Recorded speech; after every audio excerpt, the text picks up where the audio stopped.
Asanteni sana, Mwenyezi Mungu awabariki. Let me now invite our very own crocodile, Mbadi, Minister for Finance of the Republic of Kenya. Crocodile.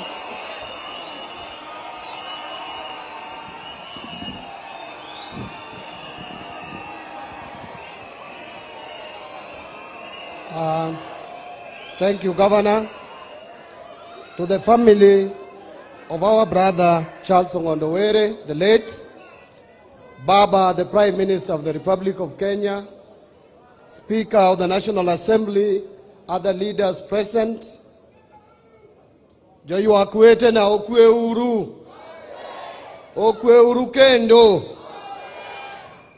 Because of time, I'll just mention a few things. Number one, Baba, I was in the United States of America. I came back after 1 week stay in the US.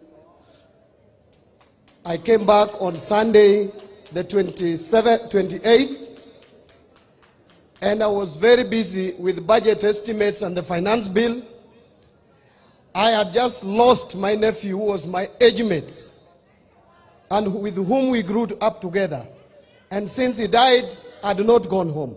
So I left Nairobi on the 30th and flew to Kisumu in the evening.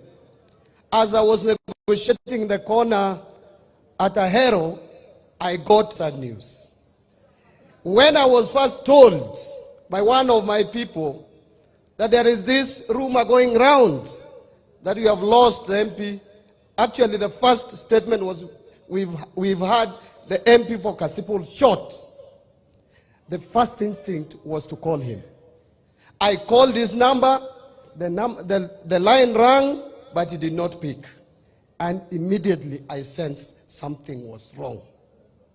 Then immediately now the social media was awash with the information. I went home. Now I had 2 matanga arriving home. And the following morning, Baba, you were the first person to call me, and I could hear the kind of pain you had. And then later, His Excellency the President called me. And the President told me in his own words that I have already instructed Amin, that's how he called him, that these people must be brought to book. And I'm happy that there is some progress. But I want also to add my voice that everybody involved must be brought to book. We have lost so many lives, and one life is one too many. I sit in the National Security Council, and therefore I will not go beyond that. But I am sure those who planned, those who executed, those who conspired must be brought to book.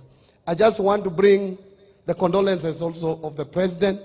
He called me and told me when I arrived here, he was with Baba, and I know Baba will bring his condolences. He has sent his condolences. Ongondo was my friend. Ongondo is the first MP I visited. Immediately, I was appointed to this position. When we came to do a fundraiser for Timeo group here in Oyugis. Ongondo came to my constituency twice when I had indicated that I would go back to run for parliamentary seats before my appointment to the cabinet. That was a friend. But let me tell you something. People have said that this was a principled man, and I want to confirm. And there is something unique about him and me. That even though when we were going for both of us, Gladys and myself were going for gubernatorial seat, among other candidates, there is one person. He was supporting Gladys, and I knew it. But there is one person Ongondo never discampaigned in this constituency, and that is me. He never said Mbadi is bad. In fact, a lot of his supporters, very close, some working in CDF, were my supporters, including party officials, ward officials, were in my team. And I used to hold even meetings around his home here. And he never complained. Why? because we have a history with him. And that is where I learned. When he ran for parliamentary seat in 2013, he ran on tip-tip. After losing to Magwanga at the general election, as I was moving around as the chairman of ODM, national chairman, my intelligence clearly gave me a picture of this constituency. And I placed a call to him. I told him, Mheshimiwa, rudi kwa chama. And he has told, even Ndege knows that very well, Evans Ndege knows, that I am the one who told Ngondowere to come back to ODM. And he came back to ODM and won a nomination in 2017, fair and square. Because of that history, I think he was still remembering, even though he was supporting Wanga, and I respected that, but he had sympathies for me. I am very sure if I became governor, he would have equally been happy the same way he was happy when Wanga became the governor. But let me now conclude. Baba, this county of Homa Bay is united in terms of leadership. We are united. We are in ODM. Let me repeat, I am in ODM. I am not official of ODM because the law does not allow me, but I am a member, a life member of ODM. I am not about to relinquish that. We work together with governor. We sit. Kadwa pogo gik mabiro ka. Anyiso nyawanga ni beroma be wetaguri. Pesa bro ama lokalwari nikajikia. Nikechane mani etoko. And you will see, uneno, nitie yo moro ka manyo chando ngondo kabisa ni karaboka diedo kiluongo na diedo karabok tichwanye. Nyocha nyiso ngondo na diketo ne pesa mono lose pio pio na seketo. Nie budget di lose pio pio mono room. But let me now conclude, Baba. I have been the chairman of ODM for 10 years. I'm the longest serving chairman of ODM to date. And I belong to this party. I put a lot of effort since you sent us to the government. And the reason why I'm putting a lot of effort to reform this economy, Baba, I found this economy in bad shape.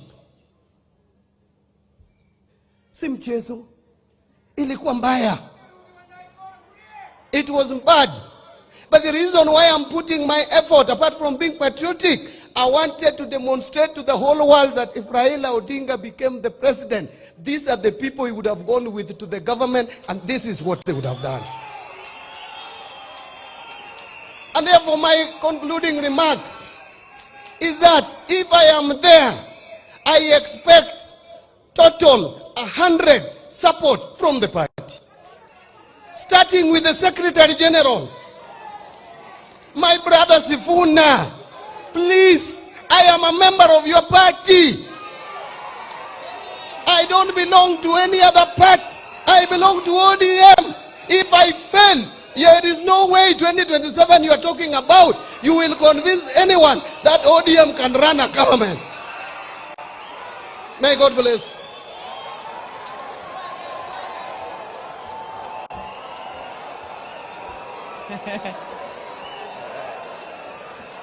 That is our crocodile, our very own crocodile, Nyang Jadimo, Minister for Finance.